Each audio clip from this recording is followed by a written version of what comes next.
What's up, guys? Insane Gamefreak here. I have reviewed the first 2 seasons. And the movie, I believe, was released, I don't know if it was released last month or it's being released this month. I may have gotten it early. But the whole point is this. The last thing I need to review is this damn movie. And what is this last movie I'm referring to? The Last Party.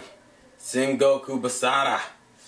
It's finally time to end it. Mind you, this isn't like an ad where it's like it was like frustrating the shit out of me. So this simply is just gonna be me basically reviewing the final chapter, which for the most part is okay, but we'll see. Let's just get into the review. So the movie is essentially just taking plot points from the first 2 seasons and just putting it in this movie, as if the movie is like a third unofficial season and shit, and kind of just wrapping everything up. The problem I kind of have with the movie, when you get to the end of it, is that there really isn't no true resolution. Like, there are things that have changed for, you know, the particulars for certain groups, but for overall, like, nothing's really resolved. I'll say that much. But kind of near the beginning of the movie, in terms of the things that have been prevalent, is that we have 2 new characters. And technically they're not even new. They're kind of oldish because they're both former Hideyoshi members. You got Ieyasu, who you've seen in the first and second season, even though in this movie he looks like a legit badass. In the fucking like first and second season, he was kind of like a bitch. I mean, that's the best way to put it. He was kind of bitch made. And then you gave me, you know, and then in the movie he's a fucking G. Nigga, he's like the only dude who fights with his hands. He doesn't even use swords and shit. He fights with bare fists. It just shit looks. I don't know, I like the dude's design. He looks like a beast. And then you give me Mitsunari, who, bar none, is probably the most annoying character in this fucking movie because he's such a Hideyoshi fanboy. I'm not even joking. The entire movie, he's sitting there screaming, "Lord Hideyoshi! Lord Hideyoshi! Lord Hideyoshi! Lord Hideyoshi!" Like, it's so annoying. And just to kind of explain their mindsets real quick, they have contradicting mindsets even though they were part of the same group. Ieyasu wants to unite the world through peace. He's tired of this warring shit and want everyone to just come together as a peaceful nature. Mitsunari just wants to get revenge on Dante Masamune for killing Hideyoshi, even though me personally, as I said in my review, that Hideyoshi versus Dante, that final fight, I felt like Hideyoshi went down way too fucking easily and it was kind of annoying. But in terms of like this movie, that's kind of their whole goals. Mitsunari said fuck Ieyasu and it's just kind of like, I'm going to avenge Lord Hideyoshi. Like literally, he has such a hard on for Hideyoshi, it's retarded. And really, that's all he's doing in the movie, is just kind of like, I'm going to kill Dante Masamune because he fucking killed Hideyoshi. Ieyasu is going around trying to, you know, gather nations to kind of follow his cause and to work with them. And actually, the first people he goes to, or the first people we see him go to, I guess we say, is the Tiger of Kai, Takeda. Now, during the period he runs into him, he actually is just beating Kenshin. Not this one. Not this one. I repeat, not the X on the cheek one. The other one. The one in blue that isn't as cool and is voiced by Greg Ayres. That's the one I'm referring to. Because like when we see Yukimura and like Takeda and Kasuga and Sasuke and shit, it's literally after like this battle has already taken place and apparently Takeda has won. And like now it's just like he's about to cut off Kenshin's head or he's about to kill her. Now, this is what the first part of the movie bucked the shit out of me. If you're looking forward to seeing Kenshin or Kasuga at all in this movie, you better just turn the fuck around because they're not even in this movie, really. After that scene, you do not see them at all. Now, let me explain. If you're looking forward to seeing Kasuga or Kenshin in this movie, like, fight at all, or even be in the movie at all besides this one particular scene, you have been robbed of a joy you might have had because they are not in this movie at all. Like, legitimately, Ieyasu stops him in the middle of beheading Kenshin, and they have like a conversation about Ieyasu's ideals and shit, and how Yukimura kind of sympathize, like, not sympathizes, but relates to his ideas and kind of agrees with it. But like literally the scene after, we don't even know if they kill Kenshin or Kasuga, because actually Kasuga isn't even conscious at all in this movie. The one time you see her, she's in Sasuke's arms and she's like unconscious. but she doesn't look like she's been killed. And that bugged the fuck out of me. Actually, for Kenshin and her, it pissed me off. Because I was like, are you dead?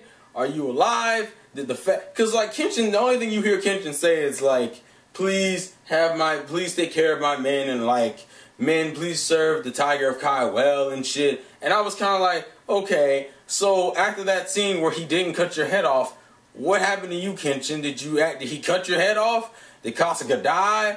Why the fuck are neither of you relevant? Even if you had been like absolved into like the Tiger of Kai, I would at least expect to see Kasuga, if not Kenshin, and that would have helped me understand what was going on. That was just random as fuck. I don't know where the fuck he went or where Kasuga went. Seriously, it's literally one of those things in the movie I was just kind of like, okay, I guess we're just not going to explain that. What the fuck? Alright, but I'm not going to spoil like the latter half, like, because there is like a twist. But really the movie's kind of just about, you know, Iesu's ideas and trying to fucking unite the world towards peace, while at the same time dealing with Mitsunari going around trying to fucking kill Dante Masamune, screaming out Hideyoshi every 5 fucking minutes. Literally every scene that nigga's in, he fucking screams Hideyoshi. Even near the twist in the fucking movie, he fucking is just kind of like, Lord Hideyoshi, can I get your permission to such and such? And I was like, Jesus fucking Christ, dude. Like, he's so annoying because that's all there is to his character. They don't even really give you that much of a flashback of why he likes him that much. There's like one flashback, but it's not anything substantial. So that the first thing about the movie that bugged me was the Kenshin stuff. Okay, so we're kind of continuing on, but the thing is, there's like this third faction that I don't want to tell you who it is because it kind of spoils it. It spoils the twist. I'll put it this way: to name the third faction would to be to spoil the fucking ending of the movie, because the third faction goes directly into the ending of the movie. Let's just say it's no one new and you've known them before and you've seen them before. All I'm gonna say is, in terms of that shit felt really contrived and fucking was like really rushed. And the reason why I say that is because there's a plot point that was introduced in season 2 that is kind of the basis of how the twist even comes about in the first place in the movie. And it didn't make any sense because it's something you can more encounter like for an episode or two. Which I like the correlation. I like the fact that shit carried over. It's just that it didn't make any fucking sense, and I didn't understand what the fuck was going on. But mind you, Sengoku Basara doesn't really. Most of the time, Sengoku Basara doesn't have things that are innately like that ridiculous outside of its already ridiculous nature that I had to question. But I questioned that because that didn't make any fucking sense. The fact that this character is even still alive after the first 2 seasons baffles me, because I was just kind of like, what the fuck? Why are you still here? So the final fight is kind of a group situation. You also see Keiichi. What is it? His sister and her husband. You see for like a split second in a scene, but they don't actually do anything in there. Also, one thing I did really like about the movie is that right after that whole Kenshin scene, Takeda essentially passes on his like legacy to Yukimura. Like, Yukimura is now the leader, is now the Tiger of Kai, so to speak, which I thought was a really cool thing. I swear to God, like, to me, Yukimura is like my favorite character purely just because he's like the one that has actually progression. He goes from season 1 from being kind of this hot-headed motherfucker to season 2 where he's kind of emo, but he's kind of learning the rules and kind of understanding how to be a leader. And then by the movie, he's a fucking leader. He's the Tiger of Kai, goddammit. I like that progression. Whereas he's kind of like the only character who does that, because the other ones don't do that at all. But in terms of the movie, like, there's like a few good fights. I felt that the final fight was really rushed. It was actually kind of weak, especially considering the character they're fighting against. I was just like, yeah, this is kind of disappointing. Also, you're gonna see a character in the beginning hanging out with Mitsunari, the dude with the bandages. I don't even fucking know his name. He's gonna contradict himself in the movie, and I'm not gonna. And here's the problem with that character. That character was not fleshed out at all. I didn't know who the fuck that character was, and the twist didn't even bug me. I figured. I swear to God, that dude was like such an irrelevant character. I did not see the point of that character being there, and it was like the most annoying fucking thing. It wasn't like infuriating because he's not in every damn scene, but it was still like annoying enough. I think the biggest problem with the movie is that twist ending. I thought it was pretty well done up until that peace meeting with Ieyasu trying to get all the leaders to kind of agree and shit like that. It was cool up until there. And then, like, when the fighting starts, it's just... And that plot twist that comes, like, a little bit right after the fighting, it was just like... Yeah, you rushed the fuck out of it. Which is really fucking annoying considering the movie's really short. The movie's like 1 hour and 6 minutes. I'm not even joking. I'm gonna show you the fucking box. This is how fucking... The movie is literally 66 minutes. I don't know how well you can see that, but it's right there. It's only 66 minutes. This is like... That's retarded. Why is this movie so fucking short? I mean... It's one of those movies that shouldn't have been that short because honestly, you could have packed a whole bunch of other stuff in here and explained some things because certain things didn't make any fucking sense. But it's Sengoku Basara. If you're even into the Sengoku Basara series, you already know the series is not known for deep shit, but at the same time, there's a certain standard it has, and I feel like the movie just came off kind of weak. I mean, I'll put it this way, it's a fun movie. If nothing else, it's still a fun movie. Because none of the plot twists are kind of like... The plot holes in the movie are annoying, but it's nothing that would stop you from having fun. I still had fun with it. There are a few things I didn't like. Like, for example, you know how each character usually has their moment to shine? Ieyasu barely gets that, and it annoyed the shit out of me because I'm like, you're the movie kind of character. Like, you're featured in the movie. You have a focus in the movie.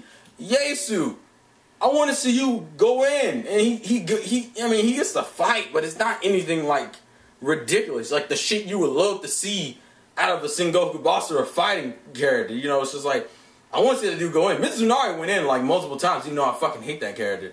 I'm sorry, Mitsunari is just so fucking annoying. I like Ieyasu, but fuck Mitsunari. Mitsunari is just like, Lord Hideyoshi, Lord Hideyoshi, Lord Hideyoshi, I want to suck your dick, like, seriously. I'm so, like, he was so goddamn, that character was annoying as shit. Because that's all he did. I mean, literally, he's like this most simplistic character. Whereas Ieyasu at least interacted with other characters, and him and Keiichi obviously got along because the whole peace thing. The fucking hippies and shit.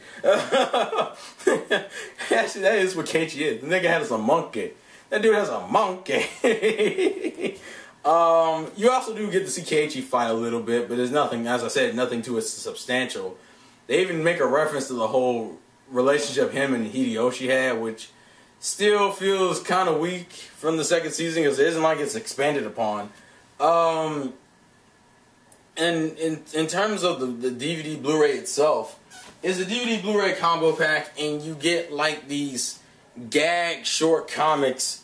It's like animated comics of vomit, like an animated comic of some of they're like joke comics for certain points in the movie. But for some fucking reason, they're not even dubbed, which is really weird on a Funimation release of all things. It's not like Sengoku Basara has been owned by any other company. So I was like, why in the fuck is the movie animated, but you didn't, is dubbed, but you didn't dub these short-ass comics? The comics are literally like 20, it's like 20 or 10 minutes. It's really, really short.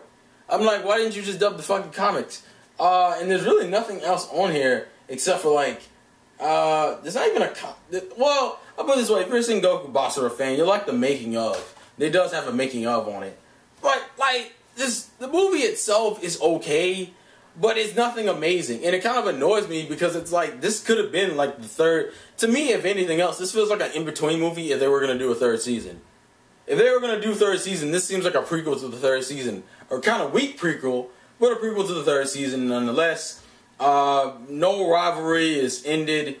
Literally, it's just kind of like, shit happened, you attempted something, it didn't work out because of the plot twist, and now it's kind of like, well, I'll just keep working at it. But for right now, fuck it. Like, literally, that's kind of how the ending is. Just kind of like, but for right now, fuck it, I want to fight you. And it ends with the whole Yukimura Dante clashing. Oh, by the way, they do clash in here, but it's nothing like, there's no finality to the fight, and I'm just kind of like, god damn it. Like, if you're looking for resolution in the series, you're not going to find it in this movie. Point blank. There's really no resolution. Honestly, this just raises more shit to happen. And as I said, on top of the random ass plot twist, the plot holes involving the plot twist, and then the fucking irrelevant characters. The characters who are relevant, but for some reason became irrelevant, and there's not like a valid explanation of what happened to the characters, i.e. Kasuga and Kenshin. You're kind of just like, the movie didn't even do its job. So honestly, recommending this movie is only if you're a hardcore Sengoku Basara fan and you're getting it exclusively just because you want to see it. Not because it's gonna give you anything that you wanted. Just because it doesn't give you anything you wanted. It, you know, has nice shit in it. The animation looks cool. The Blu-ray is nice as fuck. But like, in terms of like finality to the series, you're not getting it. It's literally, you could have had seasons 2 ending is just about the same as this movie's ending. Meaning nothing is fucking resolved, and we wouldn't have to deal with these 2 extra characters now. Whatever. I mean, it's not a bad movie if you're into it for the fun, like you should be, because it's Sengoku Basara, for God's sakes. But other than that, it's not really a deep or like an amazing movie. It doesn't end the series on a high note. It ends it on the same note the second season ended it on. So, what the fuck ever. Yeah, I don't really have too much to say. The DVD Blu-ray combo pack is like $22. I'll leave a link in the description. Actually, Funimation put the fucking entire movie on YouTube. I don't know if it's still up, but the last time I checked, they put the entire movie dubbed on YouTube. So I'll link that if it still exists, or I annotate it so you guys can just go watch it. At least then you ain't got to pay for it, and you're still supporting Funimation indirectly. But thank you guys for watching. Thank you guys for the support. Please leave your thoughts and comments about the movies below. Ginko, I'm looking at you, dude, because I know you really love Sengoku Basara, so I want to kind of hear your thoughts on the movie. And, yeah, that's about it. So, life's a game, play to win, and I'll catch you guys later. Peace!